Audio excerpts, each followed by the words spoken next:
Alright, in this set of videos we are going to be looking at Chapter 1 and using Lesson 1 Premiere Pro project file. So hopefully you've all gotten your book, gotten the software installed, and that's all working great for you. So I'm going to go ahead and open up the file. I will talk more about the open options a little bit later on in this chapter. So you navigate to the folder you made that says Lessons. Mine probably has a little bit more than what you have right now, but that's okay.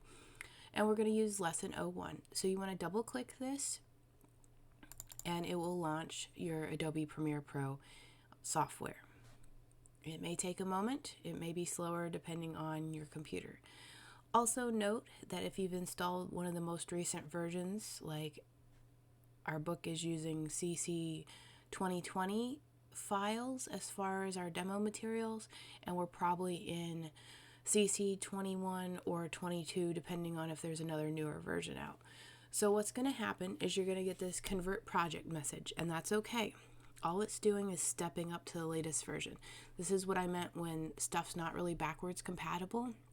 So if you have two different computers with two different versions, if yours is running the newest and you go to one that's running something older, you're not going to be able to open that file. But hopefully you're just kind of working in one area and you're not going to have to worry about that. So I will say okay. It's actually going to make me a new file.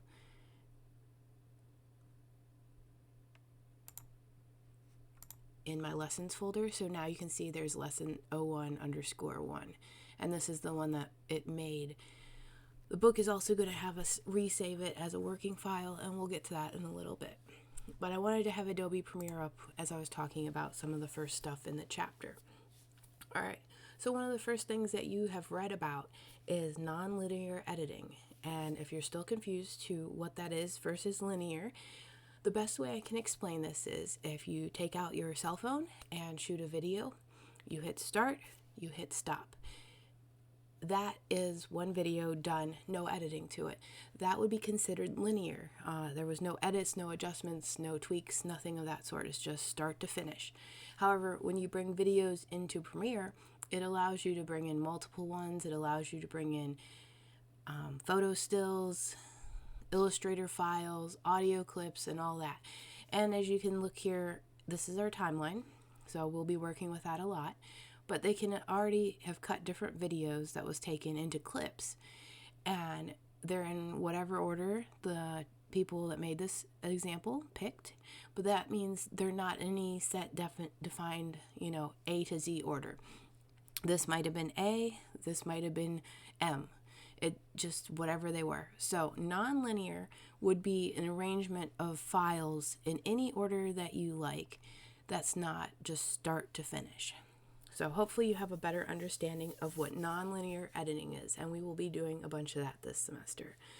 All right, we're also going to talk about the digital workflow. So since we're already working with a lesson that was provided for us, some of the steps have been done. So the first thing that you would normally do is acquire your media. So that would be all these clips over here on the left. And those would be, you may go film your own stuff. Somebody, a client, might be giving you these files.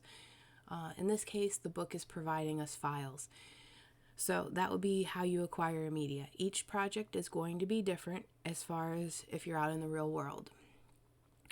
The next step is these would have to be brought in to this here panel right here if you were starting a new project. So you would go somewhere such as this here folder. If it was a blank project, you could go to your assets and you could find video files, and you could just drag these into this panel right here. I'm not going to add any new ones at this time, just wanted to explain that is one way to ingest files. So that would be step 2. You get your videos into your project panel. All right, step 3. You want to organize your clips. So if you have a lot of stuff and you're working with different scenes, so if you're cutting something big like a movie and it has 10 scenes or even more than that, I usually work in a different view. So this is called list view versus where we were. This is icon view. And as an individual, you need to figure out how you like to view things. So you may have to pick one or the other. I don't need to look at the pictures as much. I like seeing the names and the icons. So list view is kind of my preferred go-to. I will go back to the other view because the book does talk about it. But in here, if I had those different scenes, I could use this here icon to make a new bin, and I would make probably 10 bins if I had 10 scenes, and I would put scene 1, scene 2, scene 3, and so forth. That way, all the content related to a scene would be in a separate little bin inside here, and that way it would be a little bit more neat and organized. Right now, they're all just jumped into the main area of the project bin, which is fine if you don't have a lot of clips. But if you get into something bigger like that, you may need to use these here folders. They look like the little folder icon. They are called bins to help keep organized. So that's number 3, organizing your clips. Also, I would go as far as renaming clips. I would hang on to the names that are here, but if it was for a specific scene, I would probably come in at the end of this letter, do an underscore, put the scene number, the shot, and the take included in it. So that way I had better reference to how stuff is named. The reason I'm leaving these original names is because if you think you lost a file, you could possibly figure it out, like looking at a backup copy of files that you had before you started changing names. If I completely change the name, it's a little bit harder for me to relink media because I don't know what they were originally. All right, so then you would create a sequence, and that's that first icon we saw. So notice that this one looks like it has little bars with a playhead on it. That first one that's called Desert Montage would be your sequence. It's already made for us, and we will get into making sequences further down the line. The 5th thing you would do is add transitions, and a transition is anything that goes in between some clips. Let me see if we have any in this one here. I don't know if I see one. So I can put one on. This here takes me to a different workspace, and we'll talk more about that in a little bit, but I just want you to see what a transition is, and there's a whole variety of them. But this here is a transition, and there wasn't quite enough frames, so it gave me an error message. But you guys can at least see what I'm talking about as far as when I play this. So you can see that it cross-dissolved between the 2 clips, and that's a transition. So that's number 5 in your book as far as your workflow. You could also create import titles, graphics, or captions. So if you had a movie title that you were going to bring in that somebody had stylized poster artwork for, you could bring that file into this project panel, and it could be a PSD, it could be a JPEG, it could be an EPS.